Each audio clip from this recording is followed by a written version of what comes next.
지리산 국립공원의 무더운 아침, 소나무들 사이로 안개가 아직 흘러다니고 있을 때 산림보호관이자 환경연구원인 박준수는 한국 남부숲의 광활한 정적 속에서 또 다른 순찰을 시작했다. 열린 공터와 폐쇄된 산책로 사이의 긴 산책로로 특징 지어지는 그의 일상은 감시뿐만 아니라 보호구역에 재도입된 동물군에 대한 세심한 관찰, 특히 몇 달 동안 모니터링해온 고릴라 가족을 포함했다. 외래종에 통제된 도입은 국제협력을 포함하는 실험 프로젝트의 일부였으며 그 특정 가족은 지역 생물학자, 동물행동학자, 환경보호론자들에게 희망의 상징이 되었다. 체계적이고 과묵한 준수는 동물들과 특별한 유대감을 가지고 있었다. 감상주의 때문이 아니라 존경심 때문이었다. 그에게 숲의 침묵은 언어였다. 미묘한 소리들, 나뭇가지가 부러지는 소리, 나무잎이 바스락거리는 소리, 바람의 리듬, 그가 시간이 지나면서 해독하는 법을 배운 암호들이었다. 그리고 그날 아침 뭔가 들려야 할 것과는 다른 소리가 났다.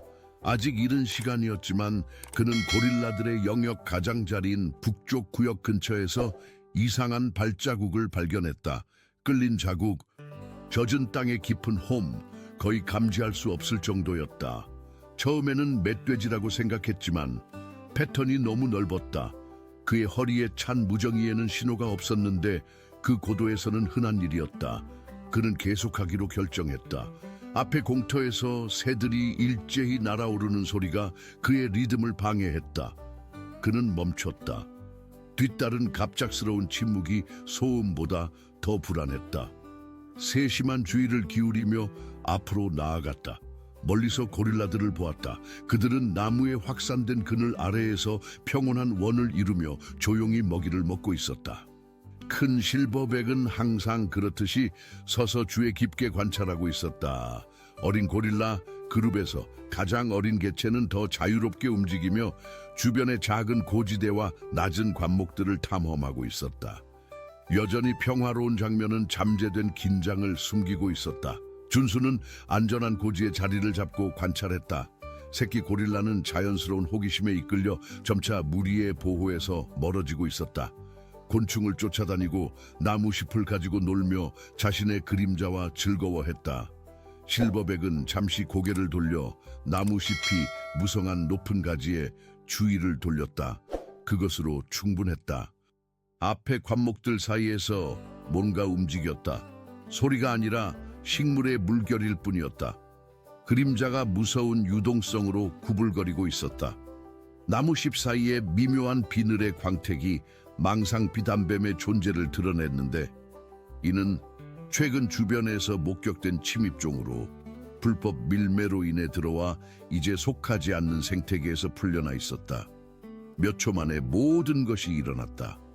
지금까지 움직이지 않던 비단뱀이 새끼를 향해 돌진했다.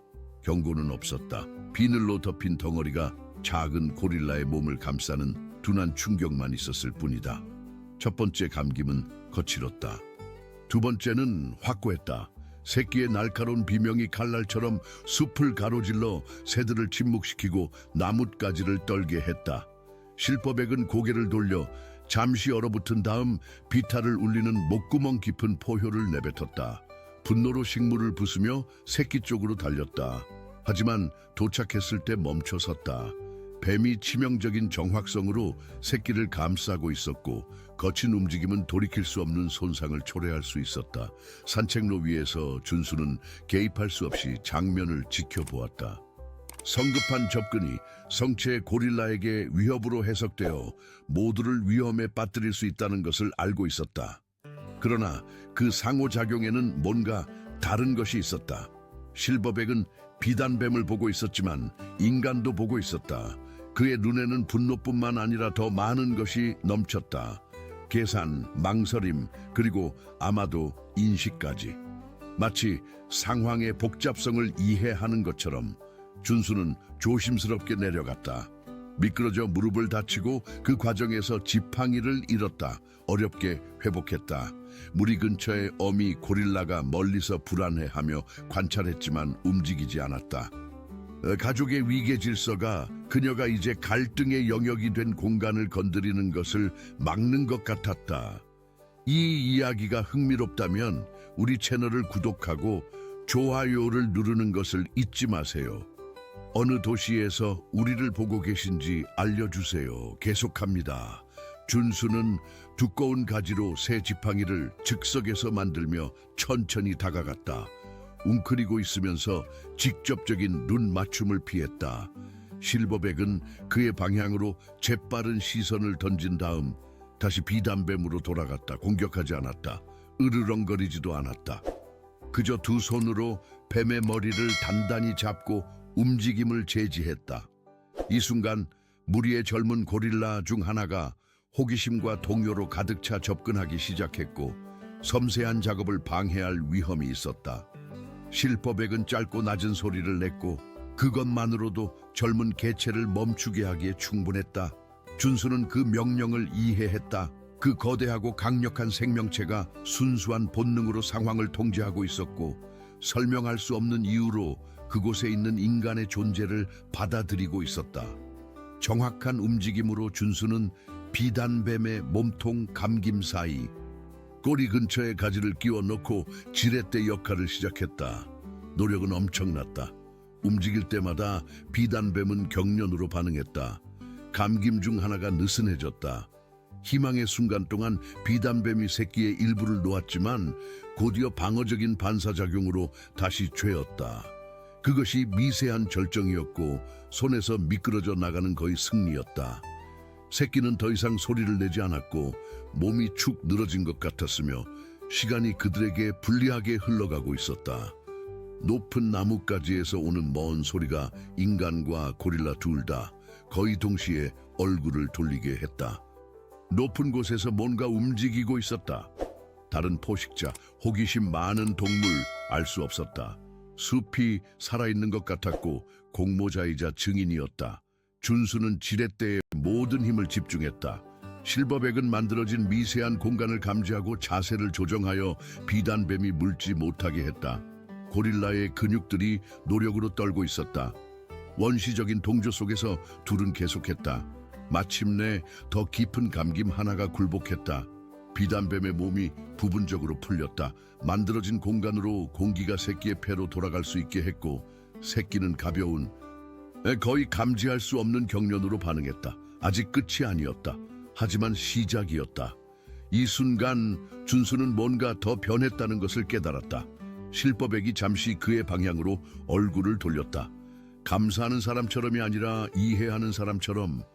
결코 소통해서는 안 되는 종들 사이의 인식의 몸짓이었다. 말로는 담을 수 없지만 영원히 기억에 새겨지는 순간의 유형이었다. 마지막 비단뱀의 감김이 최종적인 노력으로 제거되었다. 패배하고 지친 뱀은 멀리 미끄러져가며 숲의 그림자 사이로 사라졌다. 새끼는 놀라운 부드러움으로 실버백에게 받아들여졌다. 아직 숨을 쉬고 있었다. 준수는 무릎을 꿇고 힘이 빠진 채로 조용히 장면을 지켜보았다. 그리고 그 순간 영원히 뭔가 변했다는 것을 깨달았다. 그에게만이 아니라 고릴라들에게도, 그리고 모든 생명체를 연결하는 보이지 않는 균형에게도. 숲은 마침내 침묵을 되찾았다. 하지만 배경에서 나뭇가지가 부러지는 가벼운 소리가 상기시켰다. 순환은 끝나지 않았다. 며칠이 지나면서 준수는 그 경험이 그를 어떻게 변화시켰는지 깨닫기 시작했다. 매일 아침 순찰을 할 때마다 그는 자신도 모르게 고릴라 가족이 있는 그 구역으로 발걸음을 향했다. 공식적으로는 정기적인 모니터링이었지만 내적으로는 뭔가 더 깊은 것이었다. 실버백과 새끼는 완전히 회복된 것 같았다. 작은 개체는 다시 뛰어다니고 놀고 있었지만 이제 무리에서 너무 멀리 떨어지지 않았다. 그리고 실버백은 다른 행동을 보였다. 준수가 관찰 지점에 도착할 때마다 거대한 고릴라는 그를 알아보는 것 같았다. 적대감도 두려움도 없이 단지 인식만. 마치 둘 사이에 말로 표현할 수 없는 이해가 형성된 것처럼. 다른 연구원들과 공원 방문객들이 와도 실버백은 같은 반응을 보이지 않았다. 경계하거나 무관심했다. 하지만 준수에게는 다른 무언가가 있었다. 3주가 지난 후 준수는 자신의 일상이 미묘하게 바뀌었다는 것을 깨달았다. 다른 동료들이 알아차리지 못할 정도로 작은 변화였지만 그에게는 명백했다.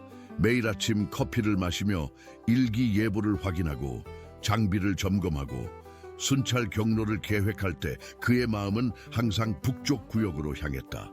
고릴라 가족이 있는 곳으로. 동료인 김민준이 농담으로 말했듯이 준수는 고릴라 전문가가 되어가고 있었다. 준수야, 요즘 네가 그 구역에서 보내는 시간이 너무 많아. 민준이 연구소 사무실에서 웃으며 말했다. 혹시 그들과 특별한 협정이라도 맺었나? 준수는 미소 지었지만 대답하지 않았다. 어떻게 설명할 수 있겠는가? 거대한 실버백과 자신 사이에 형성된 말로 표현할 수 없는 연결을. 그날 비담뱀 사건 이후로 둘 사이에 흐르는 상호 존중을. 그날 오후 준수는 평소보다 늦게 순찰을 나갔다. 구름이 두꺼워지고 있었고 저녁 소나기의 전조가 공기에 가득했다. 고릴라들의 영역에 도착했을 때 그는 뭔가 다른 것을 즉시 알아차렸다. 무리가 평상시보다 더 조용했다. 새끼는 어미 곁에 바짝 붙어 있었고 젊은 개체들도 평소의 장난기를 보이지 않았다. 그리고 실버백은 숲의 더 깊은 곳을 향해 서 있었고 모든 근육이 긴장된 상태였다. 준수는 쌍안경을 들어 숲을 자세히 관찰했다. 처음에는 아무것도 보이지 않았다. 하지만 몇 분 후 움직임을 포착했다. 나무들 사이로 희미한 인물들이 보였다. 사람들이었다. 적어도 3명. 그들은 공원의 공식 방문객 복장을 하지 않았고 허가된 경로에 있지도 않았다. 더 우려스러운 것은 그들 중 한 명이 휴대하고 있는 장비였다. 큰 그물, 마취총으로 보이는 것, 그리고 다른 포획 장비들. 준수의 심장이 빨라지기 시작했다. 불법 야생동물 포획업자들이었다. 최근 몇 달 동안 한국 전역의 국립공원에서 이런 사건들이 증가하고 있었다. 희귀한 동물들, 특히 재도입 프로그램의 일부인 동물들은 국제암시장에서 엄청난 가치를 가졌다. 고릴라 가족, 특히 새끼는 그들의 주요 표적이 될 것이었다. 준수는 무정의를 꺼냈지만 여전히 신호가 없었다. 그는 선택에 직면했다. 도움을 구하러 돌아가는 것은 최소 1시간이 걸릴 것이고 그때쯤이면 너무 늦을 수도 있었다. 아니면 홀로 행동하는 것. 그는 실버백을 바라보았다. 거대한 고릴라도 그를 바라보고 있었다. 마치 둘 다 임박한 위험을 감지한 것처럼 포획업자들이 더 가까이 오고 있었다. 그들의 움직임은 조심스럽지만 결정적이었다. 선두에 있는 남자가 동료들에게 손짓으로 신호를 보냈다. 고릴라들을 포위하려는 전략이 명백했다. 준수는 깊게 숨을 들이쉬었다. 3명의 성인 남성을 상대로 혼자서는 물리적으로 대항할 수 없다는 것을 알고 있었다. 하지만 다른 방법이 있었다. 그는 조용히 자리에서 일어나 가능한 한 조심스럽게 비탈길을 내려가기 시작했다. 그의 계획은 간단했다. 포획업자들의 접근을 방해하고 고릴라들이 더 안전한 지역으로 이동할 수 있는 시간을 확보하는 것이었다. 하지만 첫 번째 발걸음에서 작은 돌들이 굴러떨어졌다. 소음은 작았지만 긴장된 침묵 속에서는 천둥 소리 같았다. 포획업자들이 멈췄다. 선두의 남자가 소음이 온 방향을 바라보았다. 준수는 얼어붙었다. 몇 초 동안 아무도 움직이지 않았다. 그때 실버백이 일어섰다. 그의 거대한 몸이 완전한 높이로 서자 그는 준수가 들어본 것 중 가장 깊고 위협적인 포효를 내뱉었다. 소리가 숲 전체에 울려 퍼졌고 새들이 나무에서 날아올랐으며 작은 동물들이 덤불 속으로 도망쳤다.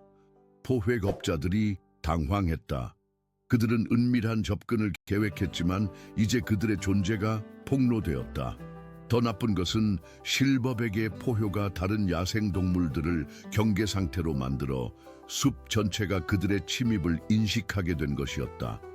선두 남자가 동료들에게 뭔가를 속삭였고 그들은 계획을 바꾸기로 결정한 것 같았다.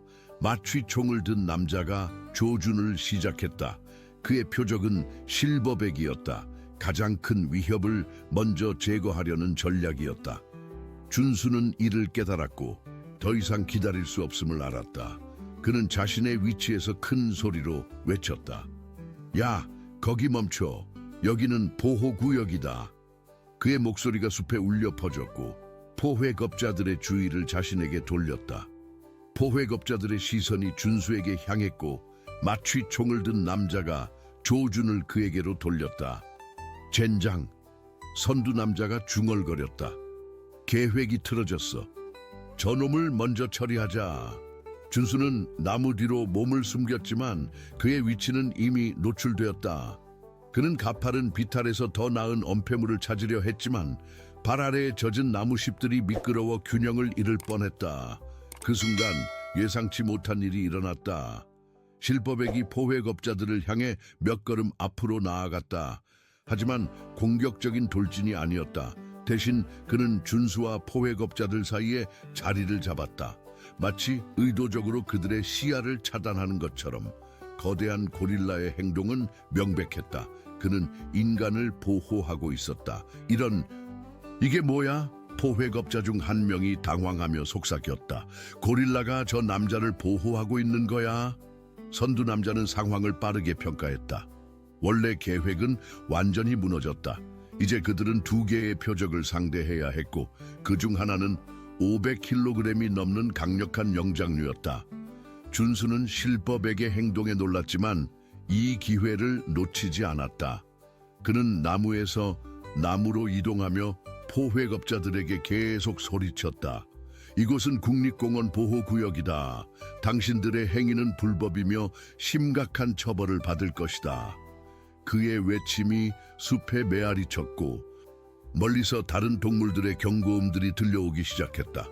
실버백은 계속해서 방어적인 자세를 유지했다. 다른 고릴라 가족들은 그의 뒤에서 더 안전한 위치로 천천히 이동하고 있었다. 어미 고릴라는 새끼를 가슴에 안고 젊은 개체들은 실버백의 지시에 따라 질서정연하게 움직였다. 그들의 움직임은 본능적이었지만 동시에 조직적이었다. 마치 이런 상황을 대비한 훈련을 받은 것처럼. 마취총을 든 포획업자가 조급해지기 시작했다. 우리 시간이 없어. 저 고릴라를 쏴서 무력화시키고 새끼만 가져가자. 하지만 선두 남자가 손을 들어 그를 제지했다. 아니다. 상황이 너무 복잡해졌어. 저 산림보호관이 이미 우리 얼굴을 봤고 소음 때문에 다른 직원들이 올 수도 있어. 이때 준수가 영리한 전략을 떠올렸다. 그는 주머니에서 휘슬을 꺼내 큰 소리로 불기 시작했다. 날카로운 휘슬 소리가 계곡에 울려 퍼졌다. 그것은 공원 직원들이 사용하는 긴급 신호였다. 실제로는 아무도 들을 수 없는 거리에 있었지만 포호의 겁자들은 그것을 몰랐다. 휘슬 소리가 계속 울리자 숲 곳곳에서 새들이 날아오르며 소음을 증폭시켰다. 젠장! 저들이 신호를 보내고 있어. 포획업자 중 한 명이 공황 상태로 외쳤다. 다른 직원들이 오고 있을 거야. 선두 남자는 빠르게 결정을 내렸다. 철수한다. 오늘은 포기하자. 하지만 마취총을 든 남자는 포기하고 싶지 않았다. 아니야, 적어도 새끼라도. 그가 새끼를 향해 총을 겨누는 순간 실버백이 움직였다. 거대한 고릴라는 믿을 수 없는 속도로 돌진했다. 하지만 포획업자를 공격하려는 것이 아니었다. 대신 그는 자신의 무리 앞에 서서 넓은 팔을 벌려 완전한 방패막이 되었다. 동시에 그는 깊고 위협적인 소리를 내며 가슴을 두드렸다. 그 소리는 너무 강력해서 포획업자들의 뼛속까지 울렸다. 마취총을 든 남자의 손이 떨렸다. 실버백의 압도적인 존재감 앞에서 그는 조준을 유지할 수 없었다. 더욱이 준수의 계속되는 휘슬 소리와 숲 전체에서 일어나는 소동 때문에 그들의 신경이 극도로 예민해져 있었다. 이런 상황에서는 불가능해. 그가 마침내 총을 낮추며 말했다. 빨리 가자. 선두 남자가 명령했다. 새 포획업자는 서둘러 짐을 챙기고 숲 깊숙이 사라지기 시작했다. 그들의 발걸음 소리가 점차 멀어지면서 긴장된 침묵이 다시 숲을 감쌌다. 준수는 여전히 나무 뒤에 숨어 있었고 실버백은 경계 자세를 유지하고 있었다. 몇 분이 지난 후 포획업자들의 소리가 완전히 사라졌다는 것이 확실해졌다. 준수는 조심스럽게 나무 뒤에서 나왔다. 실버백은 그를 바라보았고 잠시 동안 둘은 서로를 응시했다. 그 순간 말로는 표현할 수 없는 감사와 상호 존중이 그들 사이에 흘렀다. 고릴라가 그를 보호했고 그가 고릴라들을 보호했다. 그들은 이제 진정한 동맹이 되었다. 포획업자들이 사라진 지 일주일 후 준수는 공원 본부에서 예상치 못한 소환을 받았다. 박 국장이 그를 개인 사무실로 불러들였을 때 준수는 마음이 무거웠다. 혹시 포획업자 사건에 대한 보고서에서 뭔가 문제가 있었나 하는 생각이 들었다. 하지만 국장의 첫 마디는 전혀 다른 방향이었다. 준수야, 자네가 지난 몇 달 동안 고릴라 가족과 독특한 관계를 형성했다는 보고서들이 들어오고 있어. 박 국장이 진중한 표정으로 말했다. 다른 연구원들과 방문객들도 이를 관찰했고 심지어 일부는 사진과 동영상까지 찍었다고 하네. 준수는 놀랐다. 그는 자신과 실버백 사이의 연결이 그렇게 명백했는지 몰랐다. 국장님, 저는 단지 제 업무를 충실히... 아니야, 준수야. 국장이 그를 끊었다. 이것은 비난이 아니야. 오히려 그 반대지. 자네의 사례가 국제적인 관심을 끌고 있어. 서울대학교의 동물행동학과에서 연구팀을 보내고 싶어 하고 심지어 일본과 미국의 연구기관들도 관심을 보이고 있어. 국장은 책상 위의 서류들을 가리켰다. 이 모든 것이 자네와 그 고릴라 가족에 대한 것이야. 준수는 혼란스러웠다. 무슨 말씀이신지. 준수야, 자네가 깨닫지 못하고 있는 것 같은데 자네와 실버백 사이에 일어난 일은 과학적으로 매우 드문 현상이야. 야생 영장류가 인간과 이런 수준의 상호인식과 협력을 보이는 것은 극히 예외적이거든. 국장은 잠시 멈춘 후 계속했다. 그런데 여기서 자네에게 말하지 않았던 것이 하나 있어. 준수의 심장이 빨라지기 시작했다. 국장의 표정이 더욱 진지해졌다. 실은 그 고릴라 가족이 일반적인 재도입 프로그램의 일부가 아니야. 준수는 눈을 크게 떴다. 무슨 말씀이신가요? 그들은 특별한 프로그램의 일부야. 인간과 영장류 사이의 소통 가능성을 연구하는 비밀 프로젝트 말이야. 실버백, 그의 이름은 실제로는 케이지야. 그는 어린 시절부터 인간과의 상호작용에 노출되어 왔어. 준수는 충격에 빠졌다. 그럼 그가 저를 알아본 것이 우연이 아니었다는 말씀인가요? 정확히 말하면 케이지는 인간을 다른 종으로 인식하도록 훈련받지 않았어. 대신 그는 개별 인간들을 구별하고 그들의 의도를 파악하는 능력을 개발했지. 자네가 그날 비단뱀으로부터 새끼를 구했을 때 케이지는 자네를 동맹자로 분류한 거야. 국장은 서랍에서 두꺼운 파일을 꺼냈다.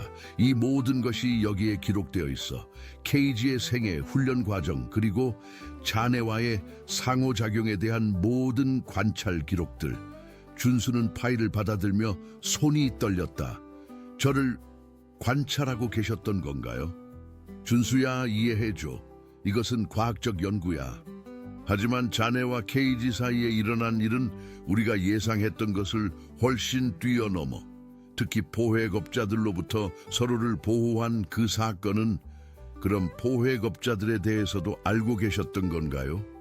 준수의 목소리에 분노가 섞였다. 국장이 고개를 저었다. 아니야, 그것은 진짜 위험이었어.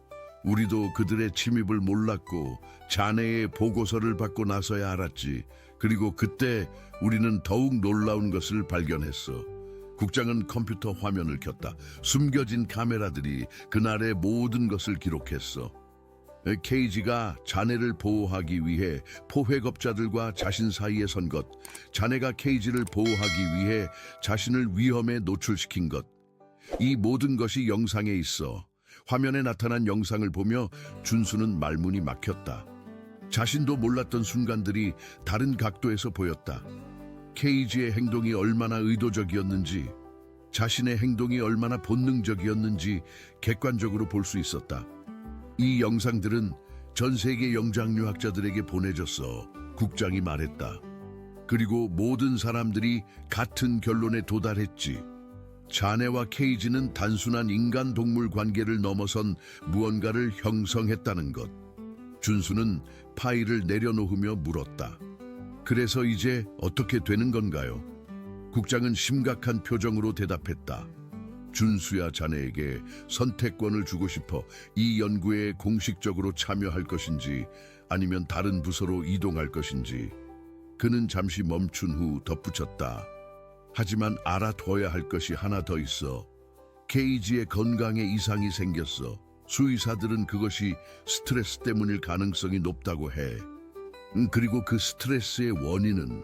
국장이 준수를 바라보았다. 자네가 며칠 동안 나타나지 않았던 것 때문일 수도 있다는 거야. 준수는 그날 밤 잠을 이루지 못했다. 국장의 말이 머릿속에서 맴돌았다. 케이지가 자신 때문에 아프다는 것이 가능한가? 거대한 실버백이 한 인간의 부재로 인해 스트레스를 받을 수 있단 말인가? 더욱 혼란스러운 것은 자신의 감정이었다. 케이지에 대한 걱정이 단순한 직업적 관심을 넘어선 것임을 부정할 수 없었다. 이틀 후 준수는 결심을 하고 북쪽 구역으로 향했다. 하지만 이번에는 혼자가 아니었다. 서울대학교에서 온 연구팀 2명이 그와 함께했다. 동물행동학과의 이수진 교수와 그녀의 조교인 한민우였다. 그들은 정교한 관찰 장비와 카메라를 가져왔다. 준수 씨, 저희는 단지 관찰만 할 예정입니다. 이 교수가 설명했다. 케이지와의 상호작용은 평소처럼 자연스럽게 하세요. 고릴라들의 영역에 도착했을 때 준수는 즉시 변화를 감지했다. 케이지는 평소 자리에 있었지만 그의 자세가 달랐다. 어깨가 처져 있었고 움직임이 느려 보였다. 무리의 다른 개체들도 평상시보다 조용했다. 새끼는 여전히 활발했지만 어미가 평소보다 더 가까이 지키고 있었다. 준수가 관찰 지점에 도착하자 케이지가 고개를 들었다. 그들의 눈이 마주쳤다. 그 순간 준수는 거대한 고릴라의 눈에서 뭔가 다른 것을 보았다. 기쁨, 안도감, 정확히 표현하기 어려웠지만 분명히 인식과 환영의 감정이 있었다. 케이지는 천천히 일어나서 준수가 있는 방향으로 몇 걸음 걸었다. 평소보다 더 가까이. 놀랍군요. 이 교수가 싼간경을 내리며 속삭였다. 케이지의 행동 변화가 즉각적이네요. 준수 씨가 나타나자마자 그의 자세와 움직임이 완전히 달라졌어요. 한민우가 카메라로 모든 것을 기록하고 있었다. 교수님, 이것은 애착 행동과 매우 유사해 보입니다. 마치 가족을 다시 만난 것 같다고요? 이 교수가 문장을 완성했다. 네, 저도 같은 생각입니다. 그녀는 준수를 바라보았다. 준수 씨, 케이지와의 관계가 저희가 생각했던 것보다 훨씬 더 깊은 것 같습니다. 그때 예상치 못한 일이 일어났다. 새끼 고릴라가 무리에서 벗어나 준수가 있는 방향으로 다가오기 시작했다. 몇 주 전 비단뱀 사건 이후 처음으로 새끼가 그렇게 가까이 온 것이었다. 케이지는 즉시 경계태세를 취했지만 공격적이지는 않았다. 오히려 보호적인 관찰자의 자세였다. 새끼는 준수로부터 약 10m 떨어진 곳에서 멈춰서 호기심 어린 눈으로 그를 바라보았다. 그리고 놀라운 일이 일어났다. 새끼가 앉아서 준수를 향해 손을 뻗었다. 마치 인사하는 것처럼. 이건 믿을 수 없어요. 한민우가 흥분하며 말했다. 새끼가 인간에게 친화적 제스처를 보이고 있어요. 준수는 조심스럽게 새끼를 향해 손을 들어 보였다. 위협적이지 않은 부드러운 제스처였다. 새끼는 그 제스처를 보고 흥미로워하며 더 가까이 다가왔다. 케이지는 긴장했지만 여전히 개입하지 않았다. 마치 준수를 신뢰하는 것처럼. 몇 분 동안의 조심스러운 상호작용 후 새끼는 무리로 돌아갔다. 하지만 그 짧은 순간은 모든 관찰자들에게 깊은 인상을 남겼다. 준수 씨, 이 교수가 진지하게 말했다. 오늘 우리가 목격한 것은 과학적으로 매우 중요한 의미를 갖습니다. KG뿐만 아니라 새끼까지 당신을 가족의 일부로 인식하고 있는 것 같아요. 오후가 되어 연구팀이 떠날 준비를 할 때 KG가 다시 한번 특별한 행동을 보였다. 그는 준수가 떠나려는 것을 감지한 듯 일어서서 그를 바라보았다. 그리고 가슴을 가볍게 2번 두드렸다. 공격적인 신호가 아니라 리듬감 있는 거의 친근한 제스처였다. 준수는 본능적으로 응답했다. 그도 가슴을 가볍게 2번 두드렸다. 케이지는 그 응답을 보고 만족한 듯 앉았다. 준수 씨, 이 교수가 경기로움에 차서 말했다. 지금 당신과 케이지 사이에 일종의 의사소통이 이루어진 것 같아요. 이것은 정말 전례가 없는 일입니다. 돌아가는 길에 이 교수는 준수에게 말했다. 준수 씨, 오늘의 관찰을 바탕으로 저는 확신합니다. 케이지의 건강 문제는 정말로 당신의 부재와 관련이 있어요. 하지만 그것이 단순한 스트레스가 아니라 깊은 유대감의 표현일 수 있습니다. 그녀는 잠시 멈춘 후 덧붙였다. 하지만 여기서 중요한 질문이 하나 있어요. 케이지가 당신에게 이렇게 의존하게 되는 것이 그에게 좋은 일일까요? 준수는 그 질문에 대답할 수 없었다. 케이지와의 관계가 자신에게는 특별하고 의미 있는 것이었지만 그것이 거대한 고릴라에게는 어떤 의미일까? 그리고 만약 언젠가 자신이 떠나야 한다면 케이지는 어떻게 될까? 이런 생각들이 준수의 마음을 무겁게 했다.